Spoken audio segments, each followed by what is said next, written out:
أعوذ بالله من الشيطان الرجيم. இங்கே ஒரு ஹதீஸ் சம்பந்தமான விளக்கம் கேட்கப்பட்டிருக்குது. தனியாக ஒவ்வொரு ஹதீஸுக்கான விளக்கம் சொல்வதற்கான வாய்ப்பில்லை. அப்படின்னு சொன்னால் அதையே நாங்கள் ஒரு தனி தலைப்பாக போட வேண்டும். கேட்ட ஹதீஸ் என்னென்னு சொன்னால் சஹீஹுல் புகாரி, முஸ்லீம் உட்பட பல கிரந்தங்களில் வரக்கூடிய ஒரு செய்தி. மூசா அலைஹிஸ்ஸலாம் அவர்களிடத்தில் மலக்குல் மௌத்து மனித ரூபத்தில் வராங்க.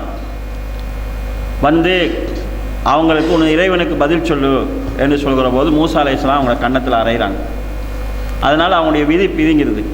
போய் அல்லாட்ட போகிறாங்க, நீ மரணத்தை விரும்பாத ஒருவரிடத்தில் என்னை அனுப்பியிருக்கிறாய் என்று சொன்னதும் அல்லாஹ் தஆலா சொல்கிறான், போய் ஒரு மாட்டின் ரோமத்தில் அவருக்கு கை வைக்க சொல்லு. அந்த கையை வச்சா எத்தனை மயிர்கள் கைக்குள் அகப்படுதோ அத்தனை மயிர்கள் அளவுக்கு அவருக்கு வாழ்க்கை கொடுக்கப்பட்டதா சொல்லுன்னு சொன்னாங்க. அதை வந்து சொன்னதும் மூசா அலைஹிஸ்ஸலாம் அவங்க அல்லாட்ட கேட்குறாங்க, அதுக்கு பிறகு என்னன்னு சொல்லி. அதுக்கு பிறகு மரணம்தான் என்று சொன்னது மூசா அலைஹிஸ்ஸலாம் சொல்கிறாங்க, நான் அப்படின்னா மரணிக்க இப்போவே தயார். ஆனால் என்னுடைய உயிர் பலஸ்தீனத்துக்கு பைத்துல் முகத்தஸுக்கு கல்லெறிய தூரத்துக்கு பக்கத்தில் போகும் வரைக்கும் என்ன நீ வாழ வை என்று கேட்குறாங்க. நபி ஸல்லல்லாஹு அலைஹி வஸல்லம் சொல்கிறாங்க, நான் இப்போது பலஸ்தீனத்தில் இருந்தால் மூசா அலைஹிஸ்ஸலாத்துடைய கபர் இருக்கக்கூடிய அந்த செம்மண் நிறைந்த மேட்டு நிலத்தை நான் உங்களுக்கு காட்டுவேன் என்று சொல்கிறாங்க. இதுதான் அந்த சம்பவம். இந்த சம்பவத்தை அவங்க மறக்கிறாங்க. இது சம்பந்தமாக உண்மை விடயத்தில் 5 தொடர்களில் மறுப்பு எழுதப்பட்டிருக்குது. அதுக்கு இதுவரைக்கும் அவங்கள்ட்ட எந்த ரிப்ளையும் வரலை. இதில் பல கேள்விகள் வைக்கப்படுகிறது. அந்த பல கேள்விகளுக்கும் அதில் அவங்களோட வாசகங்களுடைய பதில் சொல்லப்பட்டிருக்குது. இதில் சந்தேகம் பொதுமக்களுக்கு எப்படி வரலாம்னு சொன்னால், ஒரு மலக்குக்கு அல்லாஹ் உயிரை கைப்பற்ற சொன்னால் அவர் உயிரை கைப்பற்றிட்டு தானே வருவார். போய் கேட்குற வேலையெல்லாம் என்னங்கிற ஒரு கேள்வி வரலாம். குர்ஆனில் வருகிறது, ஒருவருடைய அஜல் நெருங்கி விட்டால் ஒரு நிமிஷம் முற்படுத்தப்பட மாட்டாது, பிற்படுத்தப்பட மாட்டாது.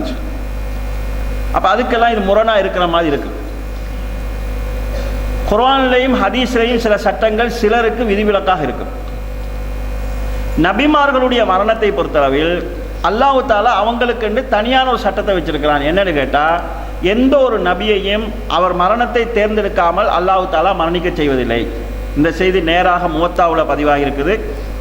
சஹீஹுல் புகாரியில் ஒரு செய்தி வருது. ஆயிஷா ரலியல்லாஹு அவங்க சொல்கிறாங்க, நபிமார்கள் அவருடைய விருப்பத்தின் பேரில் தான் மரணிப்பார்கள் என்பதை நான் கேள்விப்பட்டிருக்கிறேன்.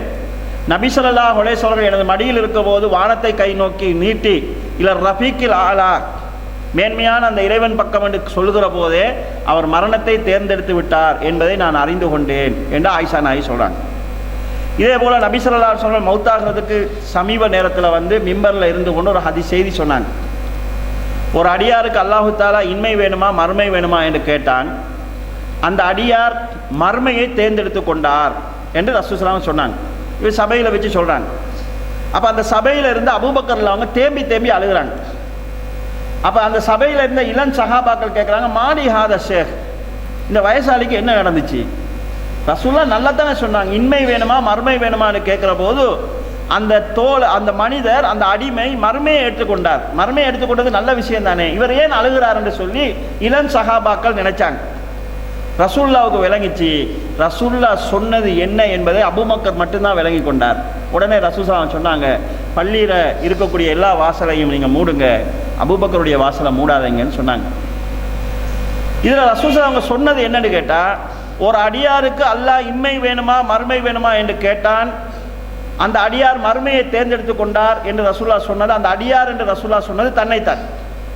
இம்மையா மறுமையா என்று அல்லாஹ் கேட்டான் என்பது, நீங்கள் வாழ போறீங்களா மௌத்தாக விரும்புறீங்களா என்று அல்லாஹ் கேட்டான். அந்த அடியார் மறுமையை தேர்ந்தெடுத்து கொண்டார் என்பது, ரசூலுல்லாஹ் எனக்கு மௌத்தை தேர்ந்தெடுத்து கொண்டார்கள் என்பதைத்தான் அந்த ஹதீஸ் சொல்லுதுங்கிறத அபூபக்கர் தான் அப்போ விளங்கி கொண்டாங்க. இப்போ இந்த ஹதீஸெல்லாம் என்ன சொல்லுதுண்டா, ஏண்டையும் உங்களையும் மௌத்து என்கிறது வேற, அறிவிக்கப்படாமல் நடக்கிறது. நபிமார்களுடைய மரணம் என்கிறது அவங்களுக்கு அறிவிக்கப்படும். மூசா அலைஹிஸ்ஸலாம் நபிமார்கள் ஒருவர். அப்போ நாங்கள் பொதுவான சட்டத்தை கொண்டு வந்து மூசா அலைஹிஸ்ஸலாத்தோட சம்பந்தப்பட்ட ஹதீஸோட நம்ம சேர்க்க இயலாது. இதில் வேற கேள்விகள் கேட்பாங்க. ஒரு மலக்கு வருகிற போது அவர் அடிப்பாரா ஒரு நபி? இந்த கேள்வியை கேட்டால் ஹாரூன் அலைஹிஸ்ஸலாத்தை தாடியை பிடிச்சி இழுத்துருக்குறாங்க. மூசா அலைஹிஸ்ஸலாம் அடிக்க போயிருக்கிறாங்க. ஒரு நபிக்கு இன்னொரு நபி அடிப்பாரா? இந்த கேள்வி எழுப்பணும்னா அந்த குர்ஆன் வசனத்தை நாங்கள் நிராகரிக்கிறோம். ஒரு மலக்கை அடிப்பது அல்லாவை அடிப்பதற்கு சமமானதுன்னு கேட்டால், ஒரு ரசூலை தாடியை பிடிச்சி இழுக்கிறது அல்லாவை இழுக்கிறதுக்கு சமமானது என்று வர வேண்டும். இந்த ஹதீஸை இவங்க மறுக்கிறதுக்கு எடுத்து வைக்கக்கூடிய வாதங்கள் எல்லாம் எடுத்து வச்சா கிட்டத்தட்ட ஒரு 80 குர்ஆன் வசனங்களையாவது நிராகரிக்க வேண்டி ஏற்படும். குர்ஆனில் வந்திருக்கக்கூடிய வசனங்களை நிராகரிக்க வேண்டி வரும். ஏன்னா குர்ஆனில் மூசா அலைஹிஸ்ஸலாம் தொடர்புல இந்த மாதிரி விஷயங்கள் வந்திருக்கு. எனவே இந்த ஹதீஸ் சஹீஹானது. அது மாத்திரம் இல்லாமல் அந்த காலத்திலேயே இந்த ஹதீஸை மறுத்தவங்க வழிகேடர்கள் என்று இமாம் அஹ்மது இப்னு ஹம்பல் ரஹ்மத்துல்லாஹி சொல்கிறாங்க. இமாம் இப்னு ஹுசைம் ரஹ்மத்துல்லாஹி அவங்க சொல்கிறாங்க, இப்னு ஹுசைமா ரஹ்மத்துல்லாஹி சொல்கிறாங்க, வழிகேடர்களை தவிர வேறு யாரும் இந்த ஹதீஸை மறுக்க மாட்டாங்க. அந்த காலத்திலே சில வழிகேடர்கள் இதை மறுத்துருக்குறாங்க. இந்த ஹதீஸ்களை பார்க்குற போது குறுக்கு புத்தியோட பார்க்கறது இல்லை. இதை நம்ம விளங்கி கொள்றதுக்கு என்ன வழி இருக்குது? மூசா அலைஹிஸ்ஸலாம் தன்னிடத்தில் வந்தவரை மலக்குன்னு தெரிஞ்சு அடித்தாங்களா தெரியாமல் அடித்தாங்களான்னு விவரம் இல்லை. மூசா அலைஹிஸ்ஸலாம் இயல்புலேயே போராட்ட களத்தில் வாழ்ந்த ஒருவர், உயிருக்கு ஆபத்தான நிலையில் இருந்தவர். திடீர்னு ஒருவர் வந்த நேரம் ஆபத்தில் தன்னை பாதுகாத்துள்ள அடிச்சிருக்கலாம். மூசா அலைஹிஸ்ஸலாம் கொஞ்சம் விரைவாக செயல்படக்கூடிய பண்புள்ளவர். அதனால தான் அவர் அந்த இளைஞனாக இருக்கும்போது 2 பேர் சண்டை பிடிச்சோன்னு ஒரு ஆளுக்கு பிடிச்சி அடித்தா மூத்தா போய்த்தாங்க. குர்ஆனில் வருது. மூசா அலைஹிஸ்ஸலாம் உயிர் விஷயத்தில் ரொம்ப ஜாக்கிரதையாக இருந்திருக்கிறாங்க. அதனால தான் அல்லாஹ் கைதை போடுன்றாங்க. கைதை போடுறோன்னே அது பாம்பா மறந்து உடனே ஓட போயிட்டாங்க. அல்லாஹ் தடியை போடுன்னு சொல்கிறான், தடியை போடுறாங்க, பாம்பா மாறுது. அல்லாஹ் தானே சொன்னான் நின்றுக்கணுமா இல்லையா? பாம்பை கண்ணோடனே ஓட ஆரம்பிச்சிட்டாங்க. அப்போ அல்லாஹ்தஆலா ஓடாது, அதை பழைய நிலைக்கு நாங்கள் மாற்றுவோம்னு சொல்லி அல்லாஹ்தஆலா சொல்கிறாங்க. அப்போ மூசா அலைஹிஸ்ஸலாத்துக்குன்னு தனியான சில இயல்புகள் இருக்குது. எனவே அவங்க ஒரு போராட்ட களத்தில் இருந்தாங்க. ஃபிரௌனுடைய படையால் ஆபத்துங்கிற நிலைஞ்சி திடீர்னு ஒருவர் வந்த உடனே அவர் அடைஞ்சிருக்கலாம். அடுத்தது அவங்க சொன்ன பதில் என்னன்னு கேட்டால், அல்லாஹ்ட்ட சொன்னது என்னன்னு கேட்டால், பலஸ்தீனுக்கு பக்கத்தில் என்ன மௌத்தாக்குன்னு சொன்னாங்க.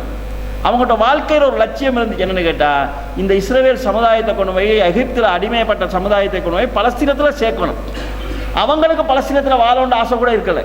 பைத்துல் முகதஸுக்கு கல்லறி தூரம், கல்லறிஞ்சால் பைத்துல் முகதஸில் உழக்கூடிய அளவு தூரம் வரைக்கும் போனதுக்கு பிறகு என்னை உசுர் எடுத்துருந்தாங்க. அவங்க வாழ்க்கை வாழ வேண்டும்ங்கிறதில்ல, இந்த மக்களை கடைசி வரையும் கொண்டு போய் விடணும்னு நினைச்சாங்க. அவங்களோட போராட்டம் முடிவில் அந்த முடிவை காணணும் என்று ஆசைப்பட்டாங்க. அப்போ இதெல்லாம் எடுத்து குழப்புறாங்க. மூசா நபி மரணத்தை விரும்பாமல் இருந்தாங்களா, மௌத்து வரும் என்றதை அறியாமல் இருந்தாங்களான்னு குழப்புறாங்க. அதுக்கெல்லாம் ஏராளமாக குர்ஆனில் இருந்து நம்ம பதில் சொல்லியிருக்கிறோம். உண்மையத்தில் ஒரு 5 தொடர்களை வந்திருக்குது. islamkalvi.comல இந்த செய்திகள் வந்திருக்குது. விரிவாக விளக்கம் தேவைன்னா அதை பார்க்கலாம். அப்படி முழுசாக பேசுகிறதா இருந்தால் அதுக்குன்னு தனியாக ஒரு 1/2 மணி நேரம் 3/4 மணி நேரம் அங்கே பேச இருக்கும். இந்த ஹதீஸ் சஹீஹானது, இமாம்களால் ஏற்றுக்கொள்ளப்பட்ட ஒரு ஹதீஸ்.